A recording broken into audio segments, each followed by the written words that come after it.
নেতৃত্ব চর্চার জন্য, নেতাগিরি করবার জন্য অনেক সংগঠন থাকতে পারে, নেতাগিরি করবার জায়গা বাংলাদেশ খেলাফত ছাত্র মজলিস নয়। বাংলাদেশ খেলাফত ছাত্র মজলিস নেতাগিরি নয়, বরং দায়িত্বশীলতার প্রশিক্ষণ দেয়।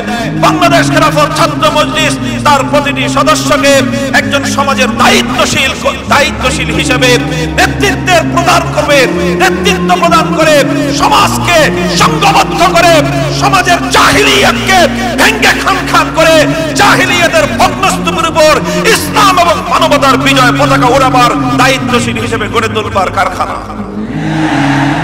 সংগ্রামী সাথী ও বন্ধুগণ, বাংলাদেশ খেলাফত ছাত্র মজলিসের কর্মীদেরকে, জনশক্তিকে তাই উদার মনোভাবাপন্ন হতে হবে। বর্তমান কেন্দ্রীয় সভাপতি খেলাফত ছাত্র মজলিসের দায়িত্বশীল কর্মী এবং সদস্যদেরকে গুরুত্বপূর্ণ নির্দেশনা দিয়েছেন। সেই নির্দেশনা অক্ষরে অক্ষরে মান্য করতে হবে এবং ময়দানে সেটার প্রতিফলন ঘটাতে হবে। আমরা বাংলাদেশ খেলাফত ছাত্র মজলিসের সকল দায়িত্বশীলদেরকে এভাবেই গড়ে তুলবার জন্য দৃঢ় প্রত্যয় নিয়ে আমরা পথ চলছি। আমাদের কেন্দ্রীয় নেতৃবৃন্দ সেভাবেই তারা তাদের কার্যক্রম পরিচালনা করছেন। আমাদেরকে মনে রাখতে হবে, আমাদের সর্বপ্রথম কমিটমেন্ট হলো আল্লাহর নিকট, আমাদের সর্বপ্রথম কমিটমেন্ট হলো আল্লাহর দ্বীনের প্রতি।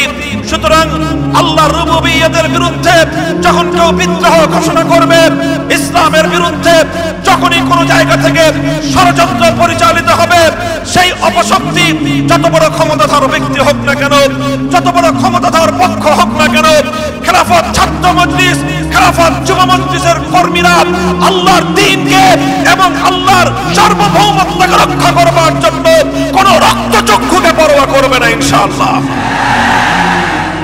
বাংলাদেশ খেলাফত যুব মজলিস এবং ছাত্র মজলিসের দ্বিতীয় কমিটমেন্ট হলো মানবতার প্রতি। আমরা মানুষ হিসেবে মানুষকে সম্মান করি। সমস্ত জাতি ধর্ম নির্বিশেষে প্রতিটি মানুষের প্রতি আমাদের মানবিক অধিকার আমরা আদায় করি এবং তাদের প্রতি আমরা মানবিক মূল্যবোধ রক্ষা করি। সুতরাং যেখানেই মানবতার বিপর্যয় হবে, সেখানেই বাংলাদেশ খেলাফত যুব মজলিস এবং ছাত্র মজলিসের কর্মীরা এগিয়ে যাবে।